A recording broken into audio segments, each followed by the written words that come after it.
Welcome. Today we're exploring one of ancient Egypt's most powerful symbols.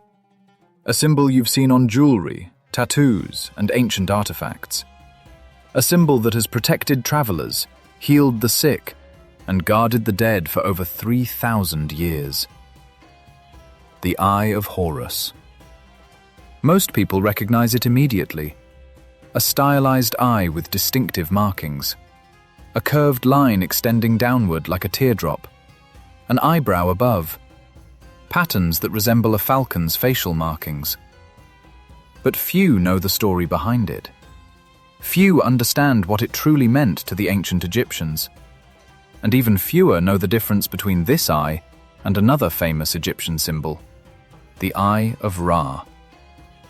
Let's start with what you're looking at. The Eye of Horus, also called the Wedjat or Udjat eye, is always depicted as a left eye. If you were looking at the god Horus face to face, it would be the eye on your right. This detail matters. The left eye represents the moon. The right eye, which we'll discuss later, represents the sun. The symbol itself is made of 6 distinct parts: the pupil, the eyebrow, the white of the eye, the 2 markings extending from the corners, and the curved teardrop falling below. Each part held meaning. Each part represented something essential. But to understand why this symbol became so powerful, we need to go back to the myth, the battle that created it. This is the story of Horus and Set. Horus was the falcon-headed god of the sky, son of Osiris, the king of Egypt, and Isis, the goddess of magic. But Horus never knew his father. Set, Osiris's brother, murdered him out of jealousy. He wanted the throne. He wanted power. Set killed Osiris and tore his body into pieces, scattering them across Egypt so he could never be resurrected. But Isis found every piece. She used her magic to bring Osiris back to life, if only briefly. Long enough to conceive a son. That son was Horus. Osiris could not remain among the living. He became the god of the underworld, ruling over the dead. And Isis raised Horus alone, hiding him from Set, preparing him for the day he would avenge his father and reclaim the throne. When Horus came of age, he challenged Set. The battle between them was brutal. It lasted years. Horus, the rightful heir, fighting for justice. Set, the usurper, fighting to keep what he had stolen. During one of their confrontations, Set attacked Horus with savage fury. He gouged out Horus's left eye, not just damaged it, tore it completely from his face. And then Set destroyed it. According to the myth, Set ripped the eye into 6 pieces and threw them into the Nile, scattering them so they could never be recovered. Horus was left wounded, partially blind, fighting a war he could no longer see clearly. But the gods did not abandon him. Thoth, the ibis-headed god of wisdom, magic, and the moon, saw what had happened. Thoth was not a warrior. He was a healer, a scholar, a keeper of knowledge. And he understood that Horus needed more than strength to defeat Set. He needed to be whole again. Thoth searched the Nile for the 6 pieces of Horus's eye. One by one, he found them. The pupil, the eyebrow, the white, the 2 corner markings, the teardrop. But when he assembled them, one piece was missing. Some say the piece was lost forever, dissolved in the river. Others say Thoth simply could not find it.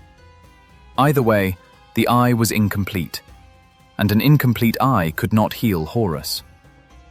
So Thoth used magic. He replaced the missing piece with a divine particle, a fragment of his own power. And when he placed it into the eye, something extraordinary happened. The eye became whole, but it was no longer just an eye. It became the Wedjat, the complete one, the uninjured one. An eye that was more than flesh and bone, an eye infused with divine magic. Thoth restored it to Horus, and with his sight returned, Horus could see beyond the physical world. He could see the truth. He could see Set's deceptions. He could see the path to victory. And he used that vision to defeat Set and claim his rightful place as king of Egypt. This myth became the foundation of the symbol's power. The Eye of Horus was not just a body part restored. It was proof that what was broken could be made whole, that what was destroyed could be healed, that even in the darkest moments, restoration was possible. The ancient Egyptians called it Wedjat, which means whole, complete, or healthy. And they wore it, painted it, carved it into temples and tombs. Because if the eye could heal a god, perhaps it could heal them too. The ancient Egyptians used the Eye of Horus everywhere. Sailors painted it on their boats for safe passage across the Nile. Priests placed amulets on mummies to protect the dead in the afterlife. The living wore it as jewelry, crafted from gold, lapis lazuli, carnelian. It warded off illness, prevented curses, brought good health and fortune. Pharaohs wore it on their crowns, symbolizing their divine right to rule and their connection to Horus himself. But the eye had another use, one that reveals just how advanced ancient Egyptian knowledge truly was. Mathematics.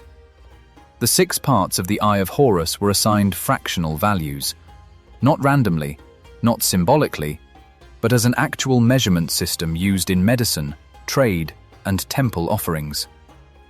The right side represented 1/2, the pupil 1/4, the eyebrow 1/8, the left side 1/16, the curved tail 1/32, the teardrop 1/64. Together, they equal 63/64, one piece missing. That missing piece represented the magic of Thoth, the divine spark beyond human measurement. Others saw it as a reminder that nothing is truly perfect. Even in wholeness, something remains incomplete. The Egyptians used these fractions to measure grain, medicine, and offerings to the gods. Each part of the eye corresponded to a specific amount: practical, precise, sacred. Now, here's where many people get confused. The Eye of Horus is not the Eye of Ra. They look similar. They're both Egyptian eyes. They're both symbols of divine power. But they are not the same. The Eye of Ra is the right eye. If you were looking at Ra face to face, it would be on your left. It represents the sun, heat, wrath, destruction. The Eye of Horus is the left eye. It represents the moon, healing, protection, restoration. The Eye of Ra was a weapon. When humanity rebelled against Ra, he sent his eye to punish them. It transformed into the goddess Sekhmet, a lioness who unleashed destruction until Ra tricked her into stopping. The Eye of Ra was fire, scorching heat, divine fury, protection through fear. The Eye of Horus was water, cool moonlight, divine mercy, protection through healing. One destroys, the other restores. One burns, the other soothes. Ra's eye was worn by pharaohs as a symbol of their authority and power to punish enemies. Horus's eye was worn by the people as protection from harm and illness. Both eyes were powerful, both were sacred, but their purposes were opposite. So why does this symbol still matter today? Thousands of years after the last pharaoh, thousands of years after the temples fell silent, why does the Eye of Horus endure? Because the need for protection never fades. The desire for healing remains constant. People still wear the Eye of Horus as jewelry, still tattoo it, still place it in their homes. Some believe it guards against evil. Others see it as a reminder that what is broken can be repaired. In modern spirituality, it's been linked to the third eye, the pineal gland, the part of the brain associated with intuition and spiritual insight. Some claim that when you overlay the Eye of Horus on a brain cross-section, each part aligns with specific structures. the pupil with the thalamus, the eyebrow with the corpus callosum. Whether intentional or modern reinterpretation, this connection bridges ancient wisdom and modern science. Each part of the eye has also been linked to the six senses: smell, sight, hearing, taste, touch, and thought. Modern occultists have adopted the eye as a symbol of hidden knowledge. Some confuse it with the all-seeing eye on the dollar bill. Here's what we know for certain. The Eye of Horus was born from violence, from a god losing part of himself in battle. But it became a symbol of healing, of restoration, of making whole what was torn apart. The ancient Egyptians understood something profound, that true power is not in destruction, but in the ability to rebuild. That protection comes not from wrath, but from the promise of renewal. The eye watched over sailors on the Nile. It guarded the dead in their tombs. It measured medicine and offerings. It adorned the crowns of kings. And it endures. In museums, in jewelry, in tattoos.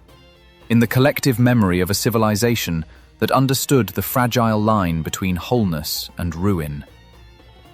The Eye of Horus is not just a symbol of ancient Egypt.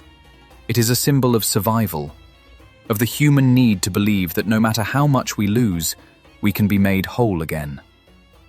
And perhaps that is why, after 3,000 years, it still watches over us.